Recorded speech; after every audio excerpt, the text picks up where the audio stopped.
analisis perspektif ini kan. Jadi di sini tuh kita nyari muter-muter dari testing dulu yang kalau masih ingat harus ingat yang di awal-awal itu ada kayak tabel yang sampai ke bawah. Pertama sendiri penjualannya berapa, pertumbuhan penjualannya berapa, itu masukkan ke forecasting. Terus kemarin kalau waktu bulan kan ke valuation dulu baru ke WACC, tapi sebenarnya kalau kerjakan gini menurut itu enak ke kalau apa namanya kita nyari WACC-nya dulu, karena nanti waktu kita menentukan di valuation ini kan pakai apa namanya pakai discount rate ya, discount rate yang kita mempresent value-kan itu. Nah, itu perhitungannya kan dari WACC-nya ini.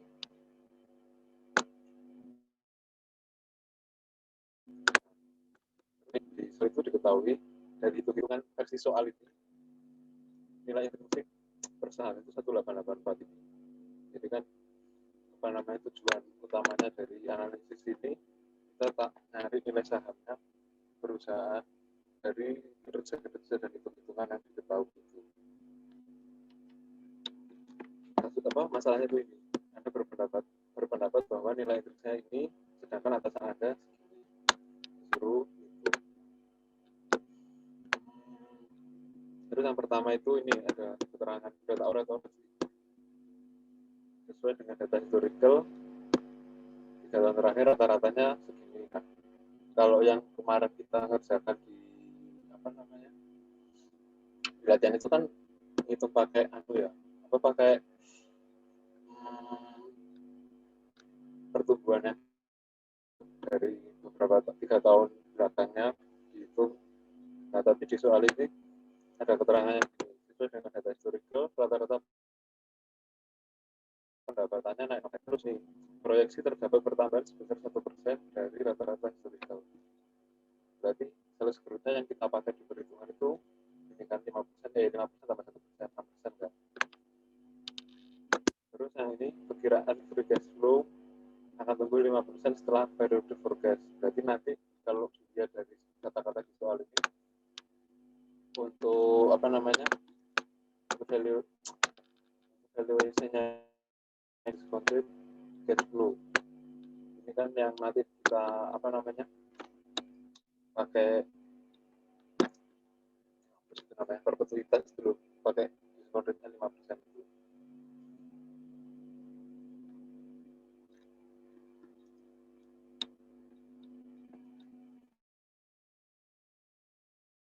Terus dibuka ya udah kalian anunya.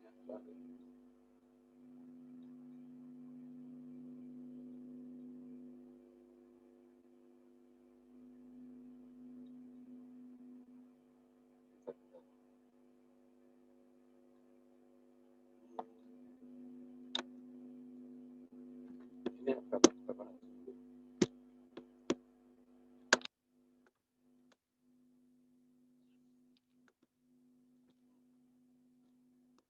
Terus ini di sini ada keterangannya perseroan diperkirakan mampu untuk menaikkan margin keuntungan pada tahun 2021 dan selanjutnya sekitar 12%. Berarti nanti kita pakai profit marginnya 12%.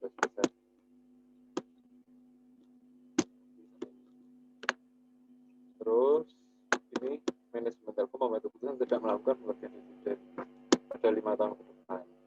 Berarti nanti dividen payout-nya 0% dari nobatnya itu kan. Kalau kemarin kan kita ngitung dari historical atau tidak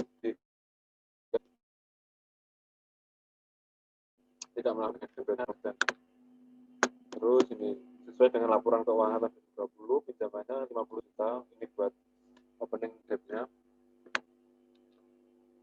50 juta itu apa aja? Yang pertama ada obligasi nominalnya 20 juta, kuponnya segini, vendornya segini. Terus ini obligasi mempunyai rating AA, selisihnya dengan obligasi pemerintah sekian. Terus pinjaman Bank Mandiri nominal 30 juta dengan tingkat bunga 10%. Nah, ini buat apa sih sebenarnya apa namanya obligasi sama pinjaman ini 20 sama 30 ini nanti kalau masih ingat di pertemuan 2 minggu yang lalu apa minggu kemarin yang WACC itu kan buat ngitung cost of debt itu harus tahu kita saldonya divalue-kan dengan DM-nya berapa, di-PV-kan ditambah ini. Ketemu cost of debt-nya. Buat hitung di ACC nanti. Terus ini diberikan penjaminan oleh pemerintah untuk pinjaman sehingga akan menurunkan cost of debt after tax sebesar 300 basis point. 300 basis point ini kalau nggak salah 3% ya. Ya enggak. Saya ingat kalau yang ini 300 berarti 100 basis point itu 1%, 3% 3%. Terus ya, pemerintah terus tenor 10 tahun 4%. Investasi tingkat imbal hasil investasi mereka di pasar keuangan 14%. Ini yang bad market premiumnya, sensitivitas ini 0,8 ini betanya, RBTH-nya untuk cost of debt-nya dikalikan dengan 1 kurangi 20%, dikalikan 80%. Terus sudah ini langsung tabelnya. Ini di soal juga ada sih sebenarnya present value of free cash flow. Jadi misalnya tadi ini, misalnya ini nggak ada keterangannya kalau hasil analisisnya kan kamu jadi pegawai ini atasanmu ngitungnya segini. Nah, present value-nya yang hitungannya atasanmu itu segini. Pakai metode present value cash flow. Nah, seandainya nanti pas ujian itu nggak ada tulisannya present value of cash flow apa atau apa, kalian harus apa? Kita lihat di ini aja di sininya. Perkiraan free cash flow seterusnya akan tumbuh 5% setelah periode forecast, atau misalnya dividennya tumbuh berapa persen setelah forecast, jadi kita pakai DDF. Mudah sih itu. Ada yang masih bingung nggak? Apa nggak paham apa? Lerek, arah biru tinggi, arah tengah.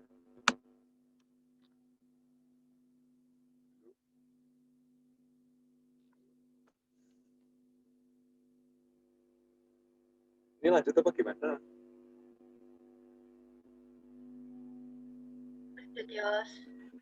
Lanjut. Yuk. Lanjut. Gas.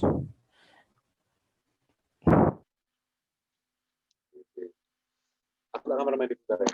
Bentar ya.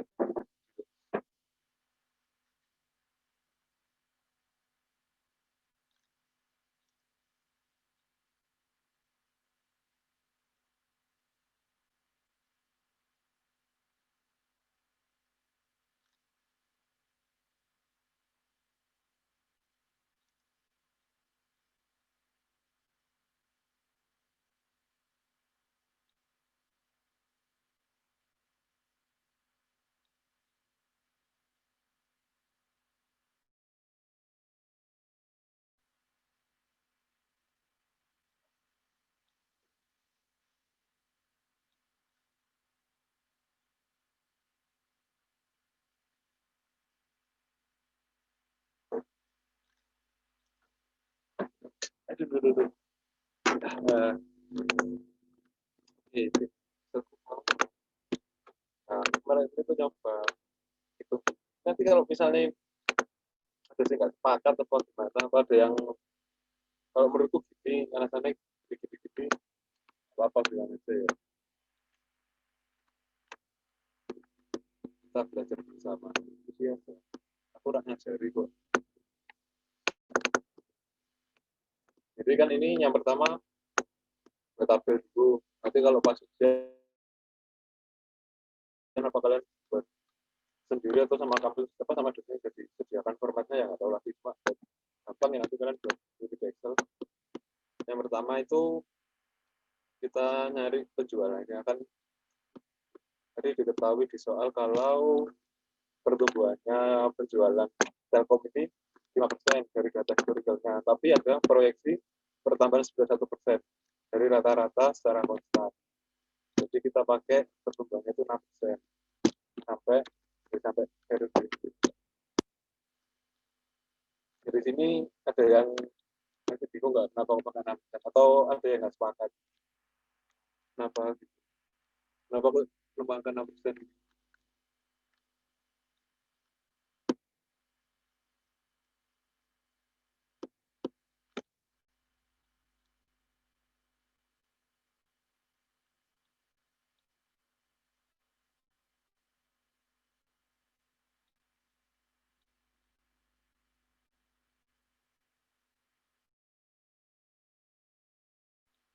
Oke, lanjut ya.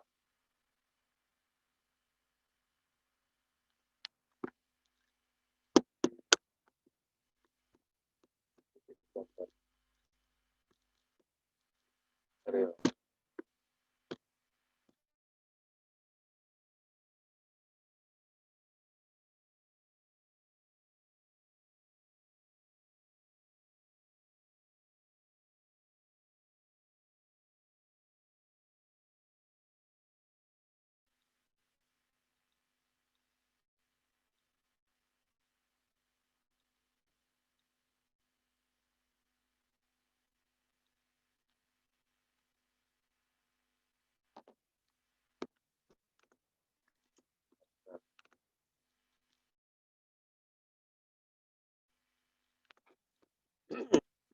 Ini kita pakai yang 6% ini. Kalau nggak jelas ada apa langsung terus bilang aja ya. Takutnya aku kita sendiri suara. Terus ini ada hasil turnover. Hasil turnovernya tadi juga sudah diketahui. Ini perputaran aset stabil pada rasio 1,2 dan tidak ada informasi lain terkait pembelian aset stabil beberapa tahun ke depan. Tapi HTU-nya kita pakai 1,2 saja.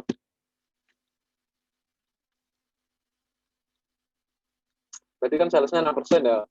Jadi ke depan langsung aja dikalikan 1,6 ditarik samping ketemu hasilnya.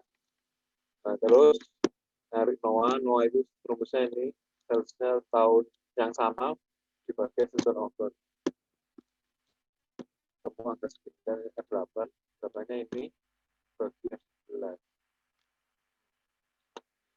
Tarik samping, temukan. Terus sales target apa? Ada yang perlu direvisi. Terus ada ini profit margin tadi kan sudah diketahui ya 12% dari soalnya ini.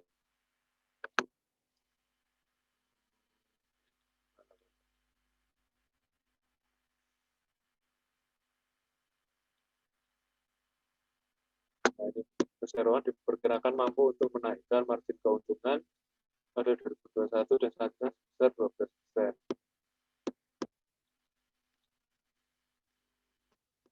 Nah, ini kalikan aja kan. Buat hitung nobatnya rumusnya itu selalu sekali profit marginnya. Ini dikalikan dulu, balik ke kanan gabungkan. Terus ini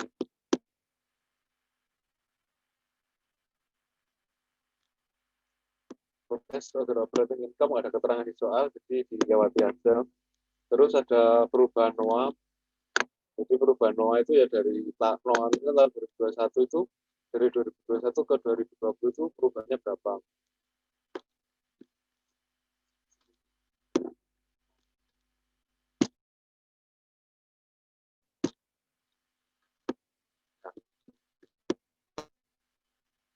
Nah, ini kita ngitung perubahan NOA dari sini kan, dari yang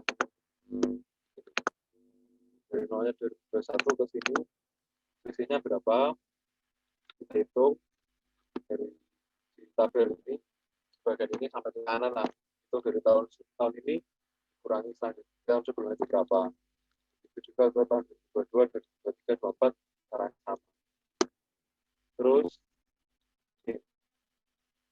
perubahan free cash flow volume 1 obat dikurangi perubahan NOA.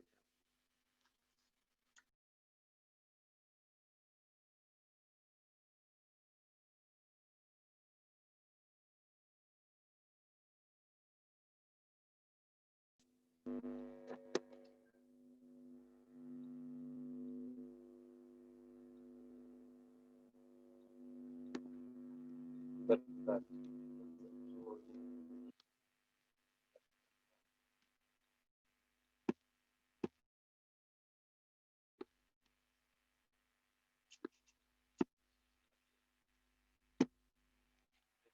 Jadi terakhir sampai mana yang kedengeran?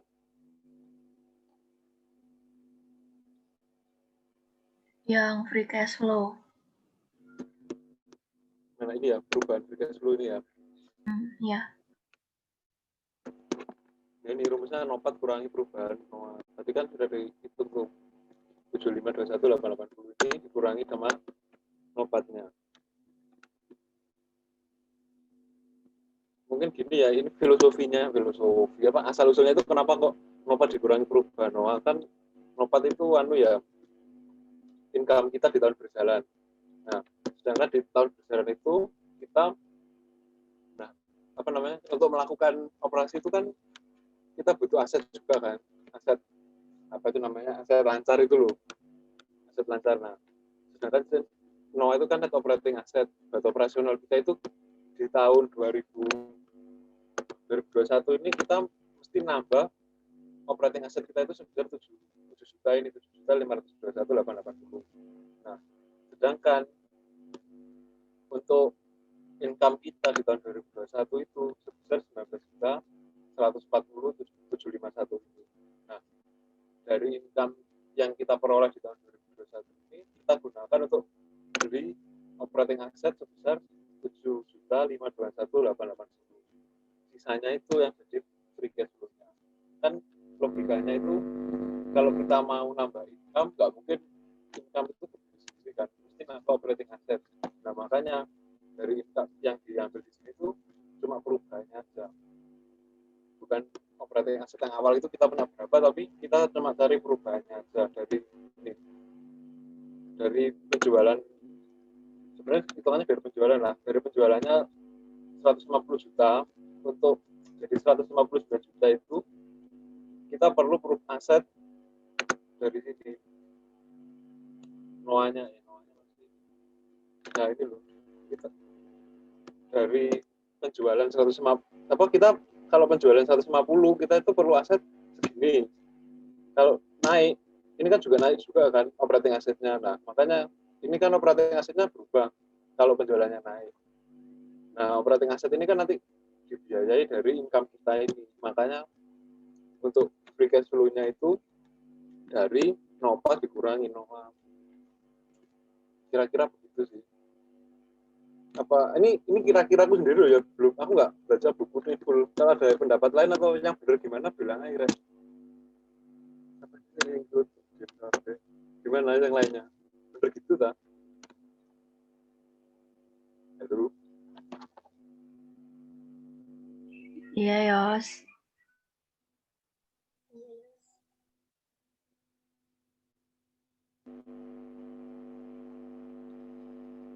Oke, lanjut dulu ya.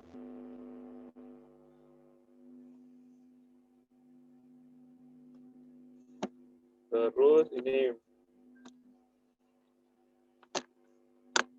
tadi kan ada keterangan kalau di periode forecast ini dari 2021 dan 5 tahun selanjutnya itu perusahaan itu nggak bayar dividen.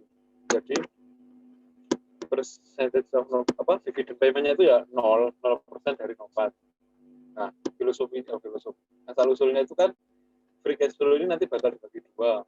Yang pertama buat bayar utang sama bayar dividen kan. Larinya itu ke sana. Ya, sama kayak cash flow itu loh. Nah, karena di soal itu diketahui kalau dividennya itu 0%, jadi kita selama beberapa tahun itu nggak bayar dividen. Ya, otomatis dari free cash flow ini kita gunakan semuanya untuk bayar ke depositor sama 11.618.8 sampai ke sini sama. Terus forecast cost of debt ini kita harus menghitung dulu ke sini cost of debt-nya.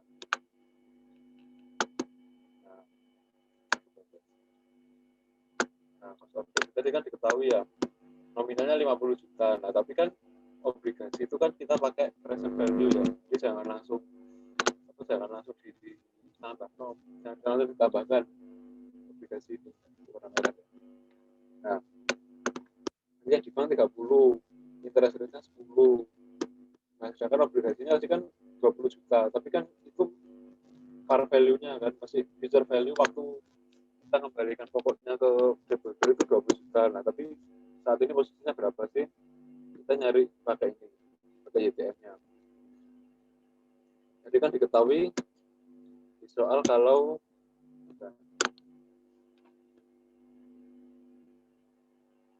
nah ini YTM dari obligasi pemerintah Indonesia saat ini 4% untuk tenor 10 tahun. Jadi government bond-nya 4%. Ini kan bond dasarnya ya. Government bond itu kan apa yang namanya risk-free rate itu 4%, terus ditambah premium risk. Premium risk itu dapatnya dari mana? Dapatnya dari sini. Cara ini utang kita ngambil dari ini. Obligasi ini mempunyai rating AA. Selisih premium obligasi pemerintah dengan YTM obligasi AA 3%. Jadi jangan keliru ya. Ini kalau yang obligasi itu, untuk yang obligasi itu bisa ada ratingnya AA, BB itu untuk obligasi. Nah, tapi kalau nanti kita buat hitung cost of equity-nya, kita pakai ini, premium market itu nantilah. Jadi YTM bond-nya 7%. Terus kita nyari present value-nya. Kayak biasa gitu. Ketemu nilai 24 ini, 24 juta, 214, sekian. Terus ditotalkan ini. Total debt-nya 54, 214, 149. Terus kita proporsikan nih, 30 juta dari 54 ini berapa persen sih? Ketemu ini, tinggal dibagi aja. Jumlahnya kan mesti 100%. Terus weighted average ini ya tinggal dikalikan aja 10% dari 55, 7% kali ini ketemu totalnya segini. Nah terus cost of debt-nya kan segini. Terus tadi diketahui di apa yang perlu dipegang itu kalau cost of debt ini sifatnya harus after tax, karena ada yang tax sale gitu loh. Kan kalau kita ngutang itu kan kita bayar bunga, nah bunganya nanti kurangi pajak, maka harus dikurangi dengan tarif pajaknya. Kemudian nilai tinggalkan 0,8. Nah terus tadi di soal itu ada keterangan ini. Nah, pemerintah itu ada jaminan dan menurunkan cost of debt-nya 300 basis point. Itu turunnya 3%. Jadi 3,93. Nah, 3,93 ini kita kembalikan lagi ke sini. Not forecast cost of debt after tax. Nah, opening ini 50 juta itu kan sudah kita di soal. Terus net financing after tax ini bunganya. Jadi ada 2 kali dengan 1 ini kali ini. Ini kayak bisa di tahun jalan dulu. Terus closing debt-nya ya 50 juta ini ditambah 1 juta sekian ini dikurangi dengan ini kan pembayaran kita selama tahun berjalan. Jadi saldo akhir tahun kita segini. Ini nanti dibawa ke saldo awal tahun selanjutnya. Cara ngitungnya sama. Terus ini segini.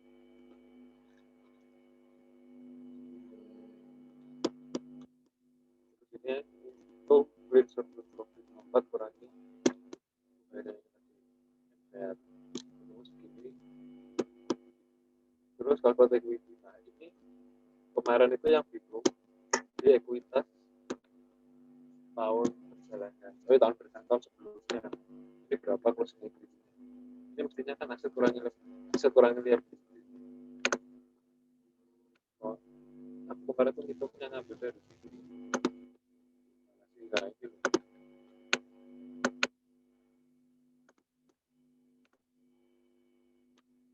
400 itu dari ini 100 dari NOA kurangi ekuitasnya. Ekuitas itu di saham biasa ini bener nggak kalau kayak gini aku hitungnya gitu.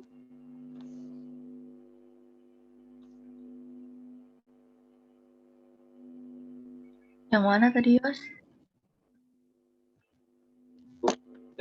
Yang kan buat ngitung ekuitas di awal tahun 2021, buat ngitung opening equity-nya itu kan perlu saldo awal tahun.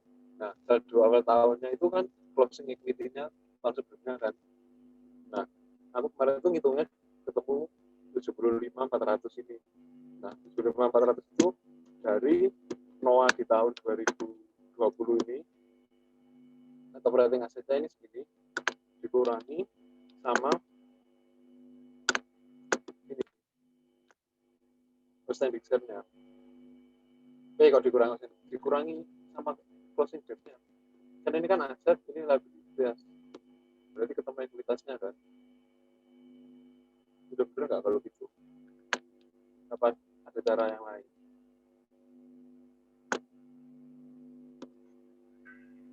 Kalau kayak gitu menurutku iya sih. Berarti kalau dari aset jadinya ntar sisanya ekuitas. Aku kayaknya kayak gitu deh juga. Nggak tahu yang lain. Yang lain ini apa tadi ngomong? Oh, kamu. Yang lainnya gimana? Anak 13, anak 10 sih. Gimana?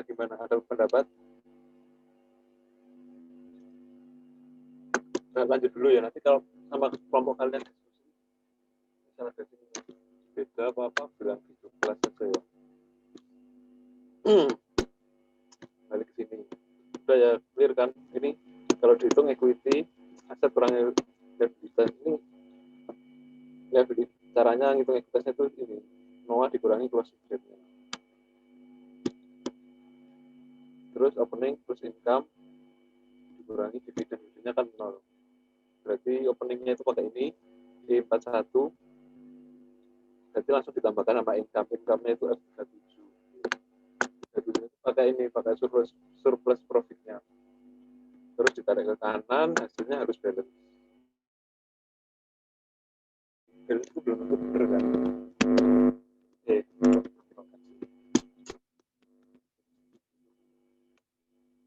Terus kita nyari ya sisinya. Tadi kan cost of debt-nya sudah ketemu 3,93.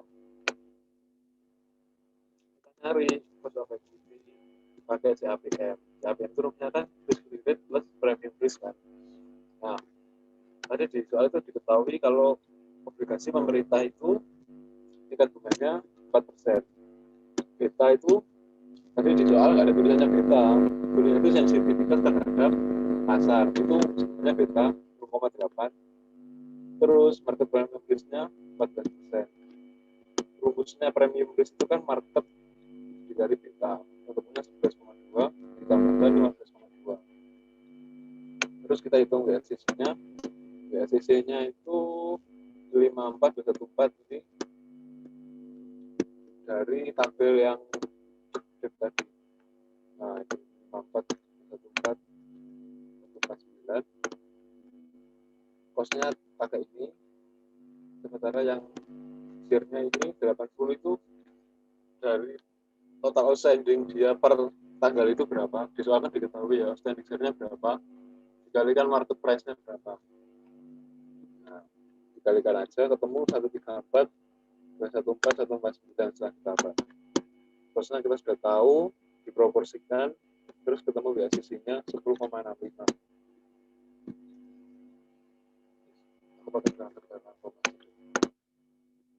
Terus karena valuation-nya pakai free cash flow, maka untuk discount rate-nya kita pakai WACC. Karena cash itu kan aset ya, pendekatan aset. Kalau misalnya pakai dividen itu ada sendiri ya, yang kemarin kita pelajari itu nanti lagi. Terus di soal itu ada pertumbuhan perpetuitasnya 5%. Yang ini tuh, yang setelah ini. Oke. Nah, itu. Perkiraan free cash flow Telkom seterusnya akan tumbuh 5% setelah periode forecast. Berarti ini buat hitung perpetuitasnya. Ini free cash flow-nya kita ambil dari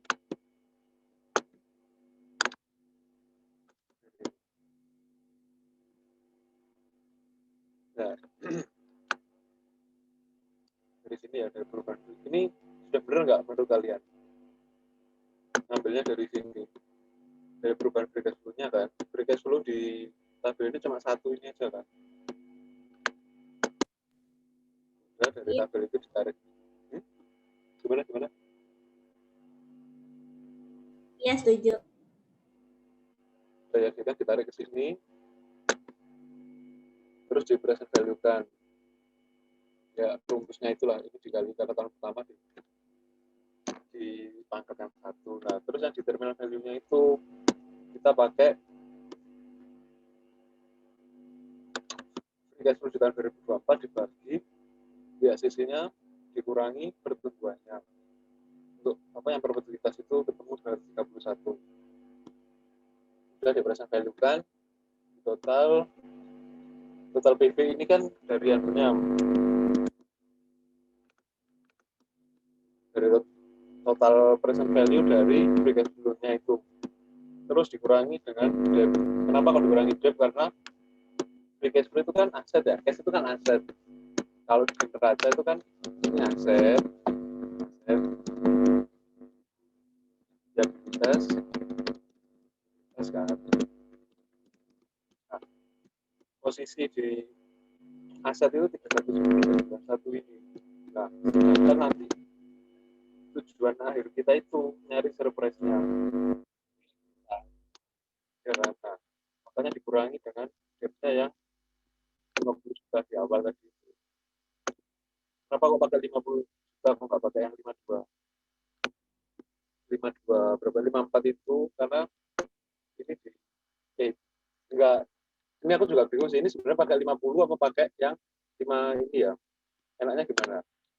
Kan ini kayak compression value kan, apa pakai yang 52 ini aja, 52, 54 ini.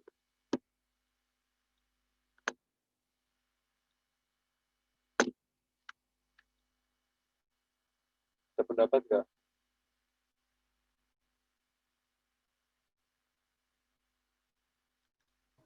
Sebenarnya aku nggak paham apa bedanya yang 50 sama 54.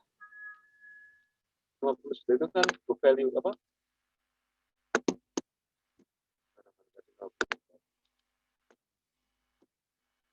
50 juta kan dari situ, closing gap-nya segini.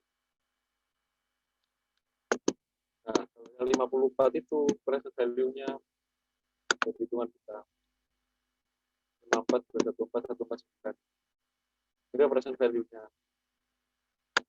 Kenapa kok beda? Gara-gara obligasinya kita present value-kan.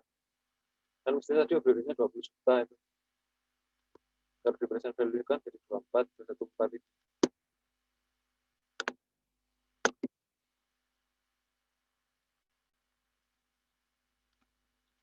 Gimana? Tapi sebenarnya ini kalau misalnya pakai itu ya,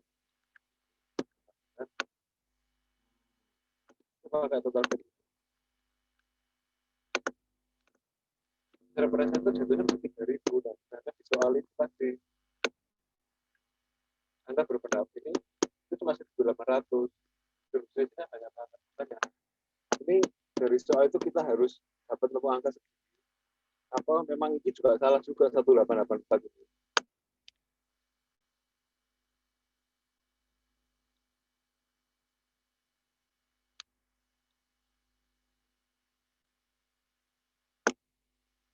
Nah, ini loh, yang total BT kurang satu.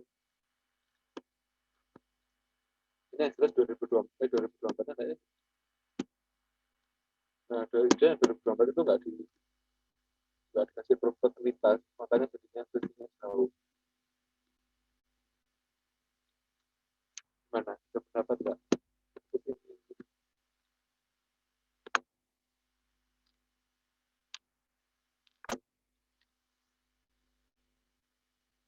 Mana?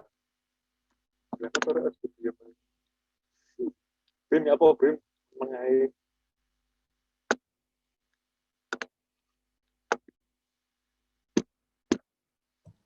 mendengarkan.